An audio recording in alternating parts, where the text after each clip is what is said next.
क्या पंजाब में भगवंत मान सरकार स्थिर रह पाएगी? स्पीकर कुलतार सिंह संधवा यानी जैल सिंह के परिवार से आते हैं, कद्दावर नेता हैं, राजनीति की लिहाज से कहें तो अपेक्षाकृत युवा हैं, 50 के अल्ले पल्ले की उम्र है और बड़ा नाम चला था जोरों पर जब भगवंत मान की एक बार तबीयत भी खराब थी, तब भी साहब ये फ्रंट रनर हैं।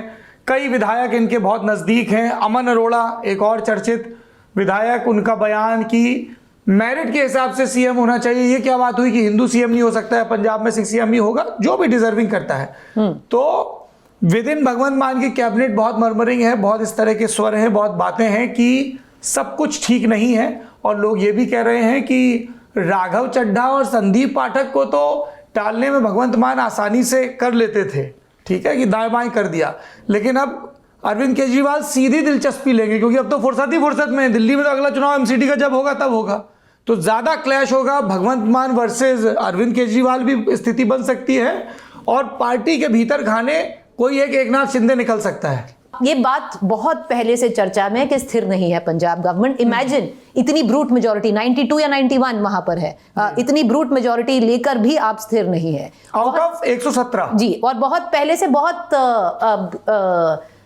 एक इसमें बहुत बड़ा वो है कि एक वेट एंड वॉच हो रहा था दिल्ली के लिए कि दिल्ली में क्या होगा, दोनों ही तरफ से। हाँ, दोनों ही तरफ से कि दिल्ली में क्या होगा। और अगर दिल्ली में अब आम आदमी पार्टी हारती है, इतनी बुरी तरीके से हारती है, अरविंद केजरीवाल अपनी सीट हारते हैं, तो इसकी रामिफिकेशन पहले ही पंजाब में है। मुझे लगता है बहुत बड़ी पॉसिबिलिटी है कि जो महाराष्ट्र में हुआ वो यहाँ पर हो सकता है और बहुत जल्द हो सकता है। कुलदीप का रुख कर रहे हैं, लेकिन उससे पहले बस दर्शकों के लिए एक जरूरी सूचना, भगवंत मान और रवनीत सिंह बिट्टू दोस्त बड़े अच्छे हैं। कुलदीप जी, अरविंद केजरीवाल और पंजाब, देखिए दो बातें, मतलब इसमें यह कि जब पार्टी के लिए ना पंजाब अभी बहुत नई जगह है, पार्टी ने वहाँ पार्टी का संगठन ऐसे नहीं कि बहुत लंबे समय से हो, पहली बार की सरकार वो चला रहे हैं और उस सरकार की कोई ऐसी महत्वपूर्ण उपलब्धियां नहीं है जो आप बता सकें। विपक्ष लगातार ये कहता है कि अप्रभावी सी सरकार है, सबको याद है कि ये वादे इन्होंने किए थे, जो वादे ये पूरे नहीं कर पाए, अब कहीं गूगल करने की ज़रूरत नहीं है। बहुत अब 2022 में हुए थे चुनाव, 2025 चल रहा है ना, तो 2.5 साल का सरकार 2.5 साल का समय किसी भी सरकार के को अपने काम का एक नमूना पेश करने के लिए काफ़ी होता है। पंजाब में आम आदमी पार्टी उस तरह का कोई प्रदर्शन कर सकी है। बात आप कह रहे हैं कि भगवंत मान वर्सेस केजरीवाल, मुझे लगता है कि 2 मोर्चों पर ज़्यादा समस्या हो सकती है। वो ये कि भगवंत मान के नेतृत्व को लेकर के जो पहले ही सर्वस्वीकार्य नहीं था, उसको लेकर के अब ज़्यादा मुखर आवाज़ें उठेंगी केंद्रीय आला कमान की ओर से। भगवंत मान विरोधी आवाज़ें पंजाब से उठ सकती हैं और वो नहीं होगा तो उन बगावत की आवाज़ों को जो आला कमान के डर से खामोश रह जाती थी, वो अब उतनी खामोश नहीं रहेंगी। तो जो महत्वाकांक्षी लीडर्स हैं और कैलिबर और पोटेंशियल और टैलेंट वाले लीडर्स हैं, जो एस्पिरेशन के साथ आए हैं पंजाब की राजनीति में, जिनको सिर्फ विधायक बन के नहीं रहना, वे फिर दूसरे दलों में अपनी संभावनाएं तलाशेंगे। तो पार्टी ने जो छोटा मोटा जैसा भी संगठन बनाया और उसमें अलग अलग क्षत्रपों को जमा किया कि ये इस ज़िले में प्रभाव रखते हैं, ये यहाँ रखते हैं, उनमें से कुछ लोग टूट करके उन पार्टियों की ओर जा सकते हैं, जैसे कि कांग्रेस, जैसे कि भारतीय जनता पार्टी, और हो सकता है कुछ अकाली दल की ओर भी जाएं। एक महत्वपूर्ण बात इसमें और है कि अब जो विधानसभा, मतलब ये तो पंजाब की एक चुनौती है, दिल्ली में एक चुनौती और है कि जब विधानसभा में दोनों पार्टियां बैठेंगी, पक्ष और विपक्ष, तो वो नेतृत्व विहीन सी ही होंगी एक तरह से। उसमें केजरीवाल भी नहीं है, सौरभ भी नहीं है, और ले देकर आतिशी और गोपाल राय हैं सीनियर लीडर्स के नाम पर। अभी तक आम आदमी पार्टी जो लीगल मसले होते थे ना, जो लीगल प्रॉब्लम्स क्रिएट कर सकते थे, उनको वो सदन में उठाते थे, क्योंकि वो वहाँ कॉन्स्टिट्यूशनल सुरक्षा मिलता है। वहाँ पर आप किसी भी विषय पर बोल सकते हो। प्रखर वक्ता उनके पास हैं ही शुरू से, लेकिन उन प्रखर वक्ताओं के नाम पर अब उतने एग्रेसिव लोग नहीं हैं।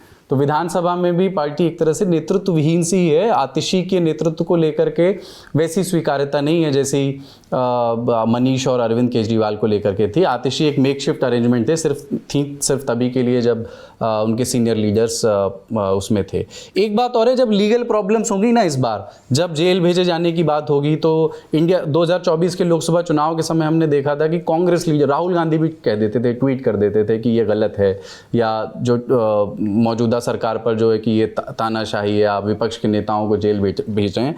मेरा अपना असेसमेंट है कि ये सब अब नहीं होगा। अब अगर आम आदमी पार्टी के नेता जेल भेजे जाएंगे तो कांग्रेस की ओर से कोई बचाव नहीं होगा उनका। पंजाब से इतर दिल्ली में क्या, किसकी सदारत रहेगी? गोपाल राय, आतिशी सिंह या फिर कोई प्रतीकात्मक चेहरा? क्योंकि पीछे सरदार भगत सिंह और अंबेडकर की, बाबा साहब अंबेडकर की फोटो तो अभी भी रहेगी।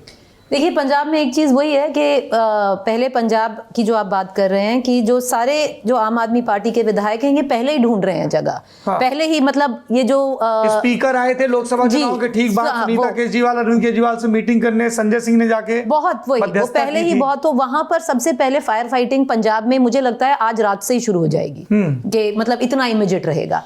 और जो आप दिल्ली में कह रहे हैं कौन, फर्क नहीं पड़ता है सौरभ, कौन का मतलब अभी कितने हैं आपके, 22 हैं, आपको पता है। एक तो जो बीजेपी के एमएलएज अभी आएंगे विधानसभा में, देखिए बहुत वेंडेटा के साथ आएंगे। कपिल मिश्रा आएंगे, करावल नगर वाले, कपिल मिश्रा आएंगे, करावल वाले, और वो 8 भी आएंगे विजेंदर गुप्ता जैसे, जिनको उठा उठा के बाहर फेंका गया है। जी, जब 3 थे, ओपी शर्मा, जिनको ये भी वापस आएंगे। और इनके वापस आने से एक मतलब जो एक्रिमोनियस हमने देखा है, क्योंकि वो सिर्फ 8 थे, ऊपर स्पीकर कुर्सी बैठे रहते थे और पूरा रैली चलती थी। एग्जैक्टली अब 8 से 48 हो गया है। अब ये जो 22 है ये अपना ये मतलब अपने आप को बचा के घूमेंगे, और इनको एलजी का मुंह भी नहीं देखना है, और हाँ बचा के घूमेंगे। और मुझे एक्चुअली लगता है मतलब अनफॉर्चुनेटली फॉर द आम आदमी पार्टी ये एक नंबर है जो स्थिर नहीं रहने वाला है। तो इसमें आप चाहे देखिए, मुझे लगता है गोपाल राय की ज्यादा एक्सेप्टेबिलिटी है। कोई कैलाश गहलोत निकलेगा अब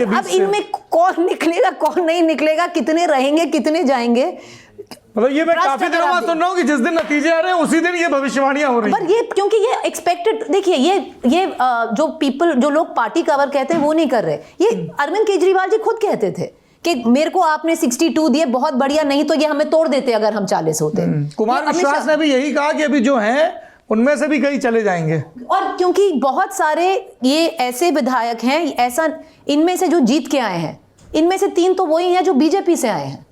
मैं मतलब अगर आप तिमारपुर की सीट ले लीजिए, मुझे लगता है जितेंद्र सिंह शंटी जीत गए हैं। हाँ, और वो वाली मतलब 2-3 सीट्स ऐसे लीजिए, ये बीजेपी से आए। ये कोई कोर जो मॉरल आइडियलिस्टिक आइडियोलॉजिकल ग्राउंड पर आम आदमी पार्टी खड़ी थी, ये नहीं है। इन सबको देखा गया विनेबिलिटी किसकी बेस्ट है, जो आपने सीट काटी है भी नहीं, क्योंकि आपने महरौली से नरेश यादव टिकट काटा, वो चले गए, आपके जितने 7-8 टिकट कटे सब चले गए। तो आपने अपने आप को आइडियोलॉजिकली एग्जैक्टली वैसा कर दिया जैसे और पॉलिटिकल पार्टीज हैं। तो अब ये एमएलए और पॉलिटिकल पार्टीज के जैसे क्यों नहीं बिहेव करेंगे, और आपको क्यों, they will do the best for themselves. और मुझे नहीं लगता कि ये 22 भी रहेंगे, मुझे लगता है धीरे धीरे धीरे करके ये बिखरने शुरू होंगे। अगर आप कॉन्फिडेंस देखें, ट्रस्ट देखें, तो सबसे ट्रस्ट ज्यादा, वो तो पहले ही पता था, अरविंद केजरीवाल जिनको करते हैं वो है आतिशी, क्योंकि तभी उनको सीएम का मतलब इंटरिम चीफ मिनिस्टर वो आई थी। एक्सेप्टेबिलिटी जो ये 12 है, आप देखिए हक किसका बनता है, कहते हैं ना नेचुरल सिलेक्शन किसका होना चाहिए जो लीड करे। अब देखिए गोपाल राय कितने बड़े नंबर से आए हैं, जर्नैल आई थिंक एक और हैं जो काफी बड़े नंबर से आए हैं। तो आप इनको देखिए, तो मतलब हक इनका बनता है। बनेगा कौन वो इररिस्पेक्टिव है, क्योंकि रुकेंगे कितने ये दल मतलब को लीड करने के लिए।